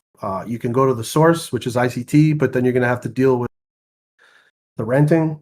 I can't deal with that. And like Nose Up No Trade says, T Trades, Ash Trades, boom, there you go. Those are your guys. Check those two guys out. Like the day I found Ash Trades in early 2024, that's when this whole thing changed for me. Like everything changed. I completely saw improvement in mindset, discipline, self-awareness, the technical side of understanding price action. And as I kind of continued down that path, this is where, this is why I say, like, I just put my faith in God, and I try to be as vibrationally aligned as possible. Give me what it's going to give me, and I just gratefully take it, and humbly try to help other people. And people like Josh, 2 degrees, get put on my path, right? I had no idea that I would be, joining the Unicorn University team. Like, that wasn't even a thought. Like, I was like, I'm just going to pay the membership fee every month because I need to be here. This is just like this is like a cost of doing business trading. Like, I need to be part of this, right? And then I start finding out about 2 degrees and, stat map with Joshy. Like, so like these things kind of just aligned into my like path, and I just kind of let things play out the way they do. But if you're looking for like teachers per se, like I said, man, T Trades, Ash Trades, can't go wrong. And there's so much information even inside 2 degrees as well. Like Josh himself, man, like that guy, this dude gives so much information, and some of it is extremely technical. Like, I'm not sure if I was new, I would be able to pick it up. But I'm not you. You might be able to pick it up faster than me, right? Like, I'm an older guy, so I'm not a young buck. anymore. So, okay. So I want to talk about crypto quickly before we probably got another half hour or so. So crypto, Bitcoin. Well, I'm not that old, bro. I'm not that old, man. You're funny. Okay, so Bitcoin. Here's the deal. Well, why don't I put a question out to everybody? Who's holding crypto spot right now, and who knows or feels confident in where we are in the market? And because there's a lot of speculation right now. I've just seen it. It's like the most. It's interesting. I've seen a lot of OGs throw the towel in real early. I was like, wow, they got you. They got you. They're making people have capitulation. I've never seen this before. I've been in this is my third cycle. I've never. This is like also starting to turn into like one of the most hated routes I've ever seen. All coins underperforming. It's nuts. But if you're holding spot, it's a safe place to be. Because trading futures is not for everybody. I've made note about how much I lost trading futures in the past and how much that lesson cost me. I never made that mistake ever again. And you're gonna laugh, but it was using a fucking stop loss. Excuse my language, but something as simple as a stop loss. Yeah, Colin, you're not the first person I've heard say that. And what's interesting is like people who I know that are successful trading futures share that sentiment. And truth be told, if I learned about futures trading before I even got into crypto, the only thing I would have ever done with maybe Ethereum. Other than that, I wouldn't be touching anything else. But the reality situation is that did not happen for me that way. It happened to me the other way. Crypto came first. FX and futures came after. I was actually terrified of forex. I thought forex was like super hard. It's for like the best of the best traders only trade forex, and I didn't even know about futures. So I was just a degen, man, playing crypto, turning into like a numb zombie because watching your asset go down 90% or 50% or whatever it was. Yeah. So since then, though, a lot more perspective for me. Okay. So the reason I just ask people to get a vibe, right, on where people are at with altcoins, what they know about crypto. Josh says crypto is one of those things that if you weren't in early, it constantly feels like FOMO and you have to jump the leap or dollar cost average. Yeah, it's true, man.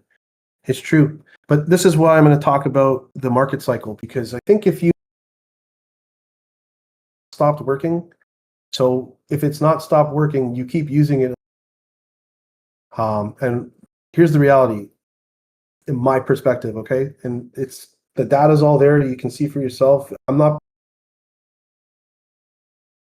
people tend to second guess it in real, and people tend to second guess it because of panic. So where you should be buying, your panic tells you not to buy because you're so scared.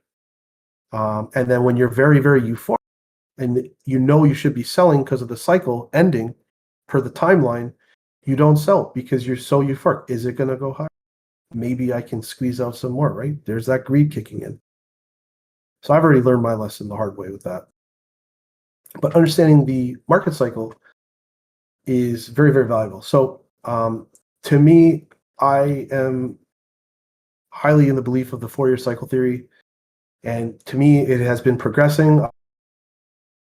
When crypto was like shitting the absolute bed, like if we go to like, just turn this like here. So here's Bitcoin on the weekly. So like all of this, I remember this is the first amount of capitulation I started seeing amongst people, especially the OGs. like people who were in that last cycle, I started seeing them all capitulate one by one. I couldn't believe it. And we're not talking about like young traders. There's like old. So Bitcoin goes down 30%. This is normal for crypto.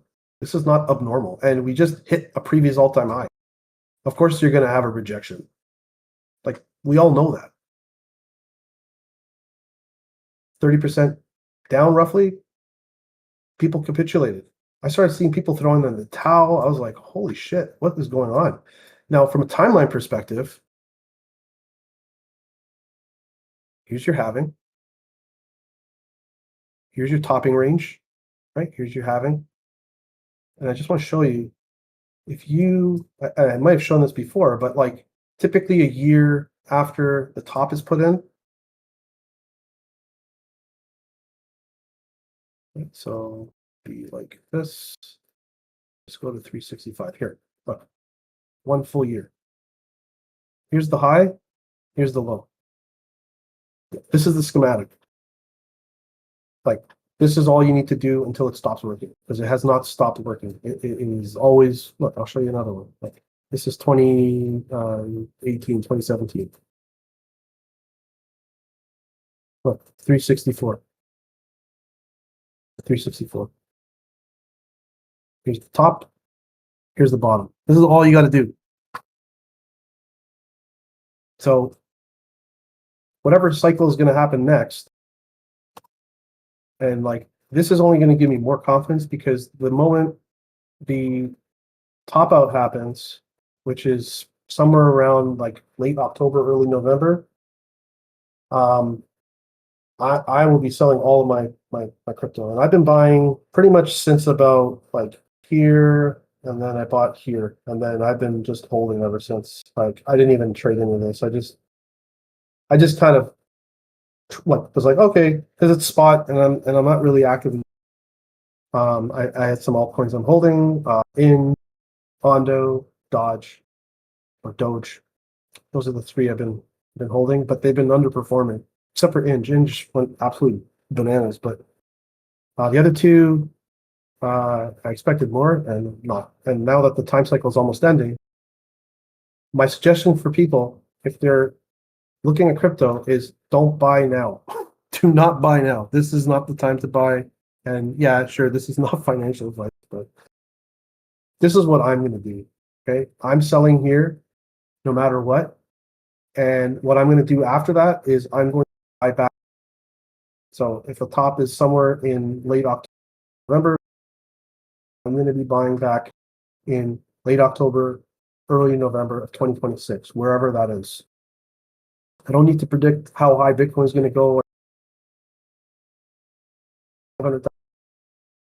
I just don't see how that's possible, but price will do whatever the hell it wants. I don't have to try to predict it. I'm more interested on the time side of things. I'm also looking at stuff like RSI, right? Try to use some key things that align with this time frame, right? So like here you have a higher high, then you have a higher high here. You have a higher high, you have a lower high. Massive divergence. Even though it's a big space there, like that's still divergent, right? Then you have change state delivery that happens probably about. I mean, you could say it's here. There's also a real clear break of structure right here, right? So like even if you're trading structure, that's right here. If you're trading this structure, didn't break this, right? And guess what? Just like we talked about with futures, it's the same shit. There's your sweep. Look at that. Even on the weekly time frame, price is fractal. So from a crypto perspective, like I said, with Bitcoin, I'm eyeing this, and if I go back to here, I'll just blow this up so you guys can see this.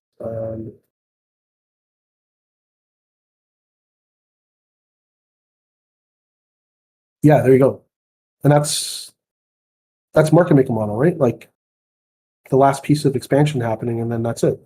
Should flip. Let me go back here. So like the thing that's crazy about this is if we're looking at Bitcoin, if we're looking at Coinbase in terms of the app, I'll show you what I mean. So if you go here,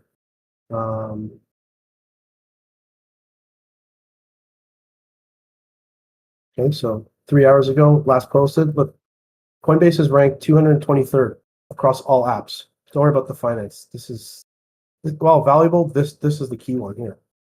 You got to use these metrics to your advantage. So this is telling you retail is not huge per se. There's no euphoria when the Coinbase app is sitting in 223rd place. I just go back to, let's see here, show you what I mean. How low did it go? Look at this, 76, 62, 65. Okay, so right here, 62, July 18th. Let's just turn this off for a second.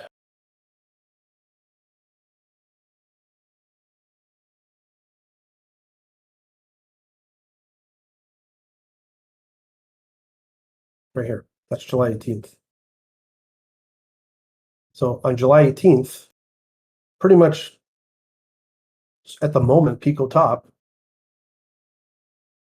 it's ranked 62, right? 62. So you can use this Twitter handle to gauge retail sentiment without worrying about other metrics like the fear and greed index and things like that. You can just use, like, I use this. So like this tells me a lot. So when I see this just tells me that we still have time to go higher. How high? I have no idea, but we still have time to go higher. And I'm waiting for that. So you can use that metric to help you understand kind of the ebbs and the flow of the fundamental side of things, right? Like using sentiment. So that's Bitcoin. I also wanted to share a couple of other charts. So this one. So I made a note here that Bitcoin is actually up almost 700% since the bottom, and it doesn't even feel like Bitcoin's up 700%. Just because I just don't even feel you. I personally don't even. I have not had much family talk to me about crypto. Like, what's really, really interesting is my wife is she purposely doesn't follow crypto because she is using her own like social media network. Like, she's just a normal person like everybody else who maybe uses social media, but like she usually tells me when she's starting to see Bitcoin stuff on her timeline, because she knows that if she starts seeing Bitcoin stuff on her timeline, that's a potential topping signal, like in terms of like a local top. And sure enough, she did that. She mentioned it to me around that time, like early July, somewhere around there, which I found hilarious because that's like right here, literally the top, man. It's crazy. So I'm also using that to gauge what's happening, because the second like my family starts talking to me about Bitcoin,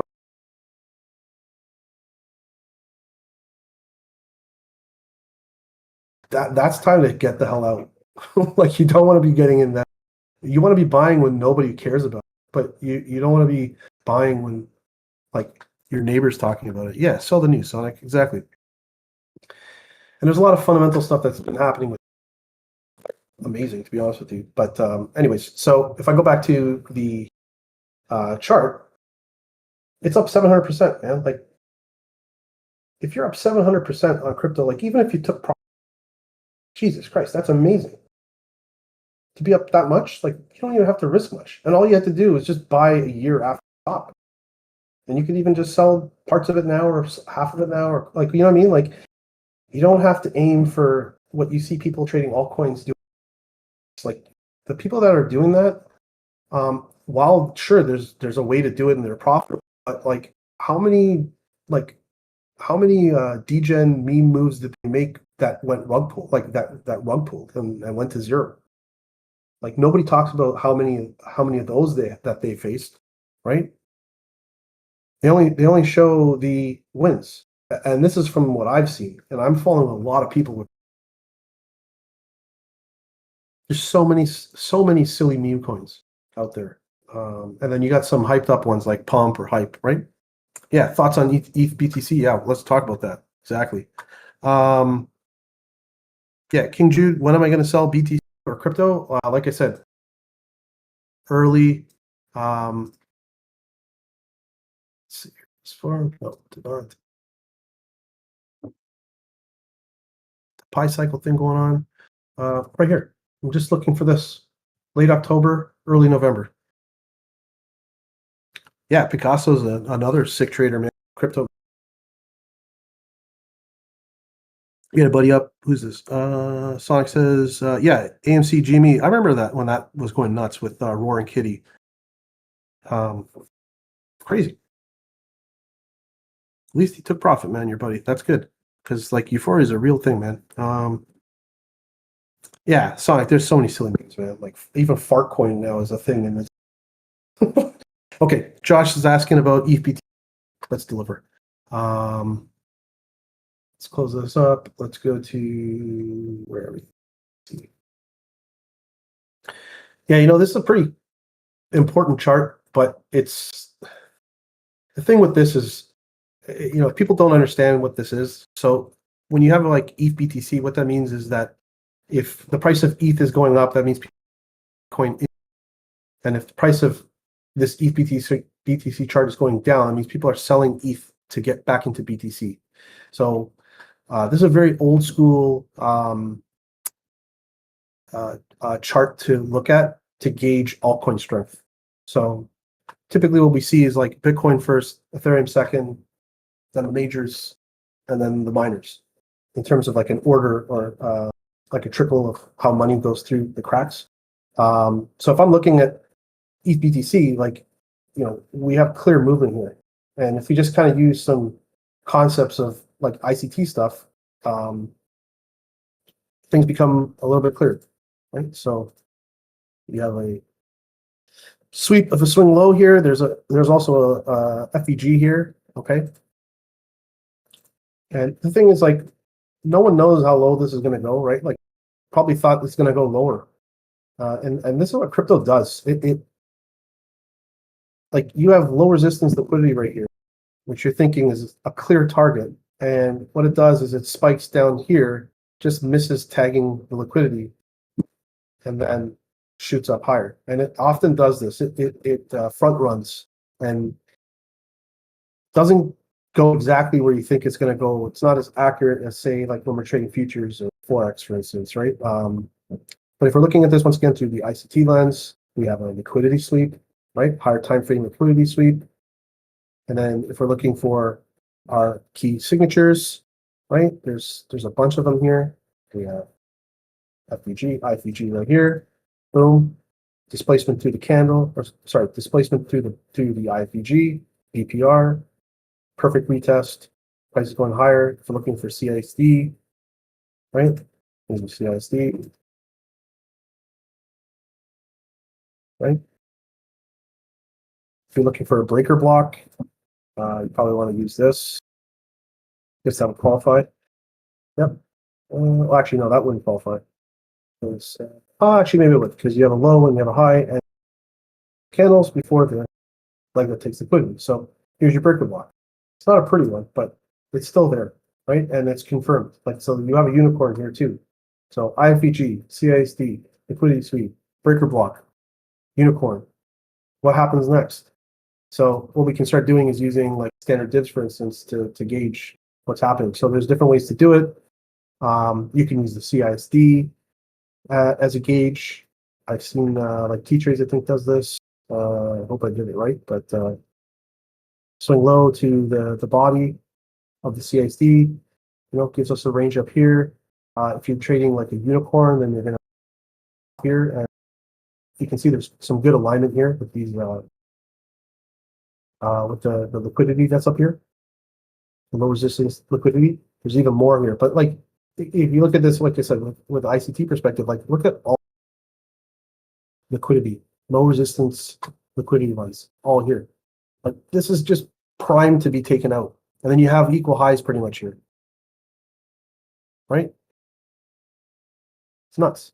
And it aligns, if we use the breaker block to swing low, like this perfectly aligns with our 5 standard deviation, which is a proper extension. So like, I'm not going to be surprised if ETH BTC, which is already starting to catch up, while alts to catch up, is going to just shoot higher and aim for up here and take out the liquidity. Like, price actually went, I say price, but this price went higher here. So like there's lots of liquidity for it to take. It's just a matter of it doing it. And it has a lot to catch up. So it's going to move fast in my opinion.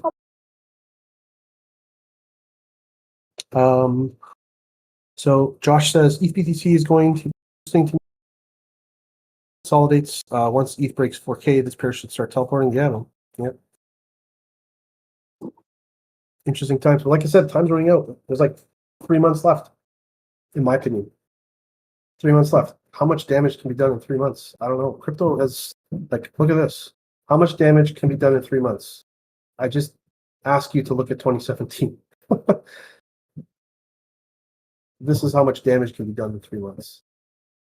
This is now moving more to like 161 days, but you get my point, right? Like, here's 90 days. This whole move was done in 98 days. So like, it's really, really possible. Exactly. There you go. Exactly, Josh. Exactly. I just wanted to show that to you with the chart here. So, and I mean, if we look at ETH itself,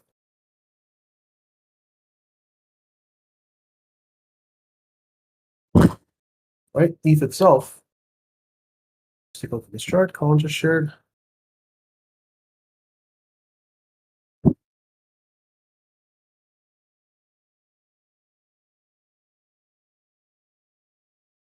Yep.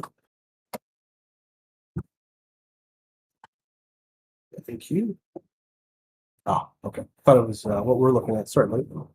So yeah, going back to ETH, if you look at ETH, still hasn't broken its previous all-time high. And typically when a asset hits its previous all-time high, it has a reaction. So this is like a huge target. Look at the equal highs up. Still hasn't even been taken out, and it's stalling here. Like, this is what crypto does, man. Like, we see an obvious target here, and it won't take it. Like, it won't take it smoothly. Crazy. Oh, you're good, Colin, man. No worries. Quadruple highs would be criminal. 100%, man. 100%. But you got a sick V-shaped curve here. I mean, this doesn't look bearish to me yet, right? This doesn't look bearish to me. But the thing with ETH is it's been sleeping for a really, really long time. Similar to, like, you know, how XRP used to sleep. Maybe not as, maybe I over exaggerated a bit, but you know, when you have like a low like this, like, pretty bad. We know there was a lawsuit or whatever, which is the news of why price did this. But XRP has been consolidating in ranges well before the lawsuit, right? Look at this. This is its motive. This is its MO, I should say. Like, massive consolidation and then fireworks. Massive consolidation, fireworks.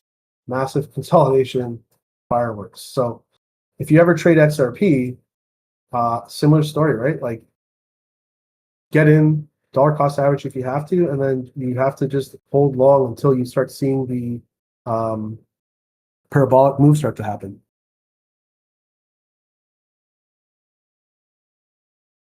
Just taking a look at posture here.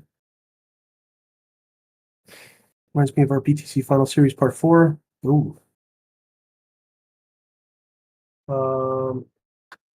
Yeah, it's tricky for me. I'm gonna be honest. Like, I'm not trying to predict anything in terms of like how high price is gonna go. I'm not gonna do that. The only thing I'll shout out is time analysis, because that's what I'm following. So like I said, late October, early November is what I'm eyeing, and then my goal is to buy back only with Bitcoin next cycle. And the beauty of trading futures is, like, I don't have to rely on crypto to make a living. This is the beauty of why my stress with crypto is just completely gone down. Trading futures has been the best thing. Absolutely love it. A couple other charts to show. One of them is the USD market cap. So this is a stable coin. Typically when, so you can see I have the price of Bitcoin also lined up here. As you can see, when the USD market cap goes higher, or sorry, when the USD market cap goes lower, money is moving out of stablecoin and moving into Bitcoin or other crypto. So you can see Bitcoin's price goes up, right? Then as money goes back into stablecoin, Bitcoin price goes down. So you can see the correlation here, the inverse correlation, right? Sometimes it's not going to be perfect, but you see it. Now look at this. This is the bear market. Look at how much money flows out of crypto, Bitcoin, altcoins. This is the bear market. Look at where Bitcoin is. And then as this starts to roll over to go back into a USDT bear market, Bitcoin is now having the bull market. And now here we are. So Bitcoin is going up, USD dominance is going down, which is what we want to see. Where could USD dominance start to move towards? So obviously you can see there's a clear level here, which I've got using just price graded fibs. But I'm also eyeing lower. Maybe it will sweep, go higher. Maybe that will be the top, perhaps, right? Like, because like I said, I don't think there's much time left. So like Bitcoin goes a little bit higher, I can then start to see this thing start to flip around. So that's USD dominance in line with Bitcoin. If we look at Bitcoin dominance, this is another huge chart people need to look at too, because this is the amount of money that is going into Bitcoin compared to the market. So the higher the percentage of the Bitcoin dominance, that means like 60%. That means 61% of the market share is Bitcoin, not Ethereum, not crypto, altcoins. So what we need to see is a complete rejection. So if we just use OTE, like you can see, there's a clear rejection happening in OTE here, right? If I just zoom in on this, we got a liquidity sweep. We have a break of structure, change the state of delivery, unicorn. It's all here. Same signatures I keep talking about. Like it's there's no IFVG here, but looks like it got filled here, but off this way. But my expectation now is to see slight recovery, and then like this thing has to just tank. Like it has to tank. And where will it tank to?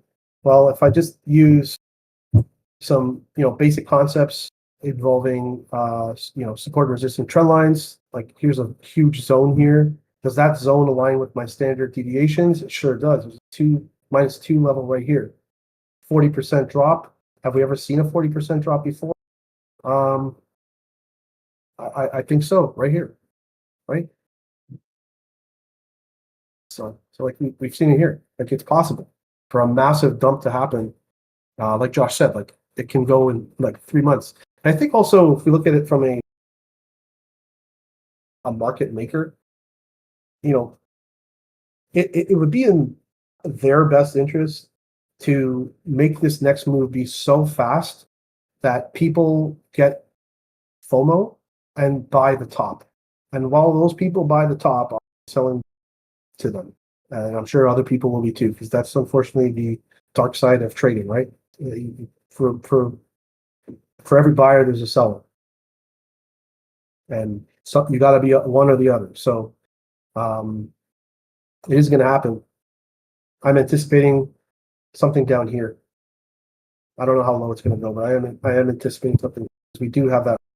So we'll see how this rolls over in the next little while. And then the last chart I'll show you is this chart, which is a log chart. It's Bitcoin USD to the dollar, to DXY chart, plotted very differently, as you can see on the values here. These are like those spread charts you can make, which is on TradingView. They don't really show a lot about this, but it's cool that you can do this with TradingView. So if you don't know how to do it, just maybe use ChatGPT to kind of help tickers to figure out, but you just like hit the plus sign, put in like BTC USD / DXY hit enter, and this. But if I use a log chart and just kind of show you this, we can also use this as another example of where price could probably be reaching for as stopping signal. So if we use this as an anchor, we've got activity here. Maybe there's activity here. There's a lot of nice movement along these ranges, these diagonal ranges. We get a highlighter on, right? Nice movement, rejection, flips it, rejection at the midline, support, fighting. So it's fighting with this level. This is the next key level it's going to probably fight for. So it gets there, see what happens. I would expect one of these kind of moves next. To be honest with you, that's the only thing that makes sense to me right now for how it could play out. I don't have a crystal ball, but that's kind of what I'm expecting. So, yeah, that's Bitcoin in a nutshell. And if you have questions, feel free to drop them in the chat. Want to talk crypto? And if you don't, then that's pretty much all I got for everybody today. I know there's a lot of stuff there, but I appreciate the time, Josh, you giving me, man. So much respect, man. Absolutely. It's been a really, really fun time. And I definitely want to say that, I've said this multiple times, but you're more than welcome to come back anytime you want. Live streaming with you is always very, very fun. Always getting new insights. I love hearing the community say great things about you and these streams as a whole. So it really means a lot to just see everybody enjoying them. So, and again, some people are asking about the PDF. The PDF's not going to be posted like as of right now. Like it's just not going to happen. So if you guys showed up and, Is it this PDF? yeah, I think they're asking about that. Yeah, I'll share this one. No problem. This one I'll share. I thought they meant the other document I had, but was on Notion. But I'll share this one. Damn, problem. shout out to you. Shout out to you. Everyone drop some love in the chat. Please drop some love in the chat. It means a lot for people to come on stage and be prepared and have a presentation. It's taking time out of your day to be able to help other people, and it's really, really remarkable. So I appreciate that. Yeah, I appreciate everybody. Thank you so much.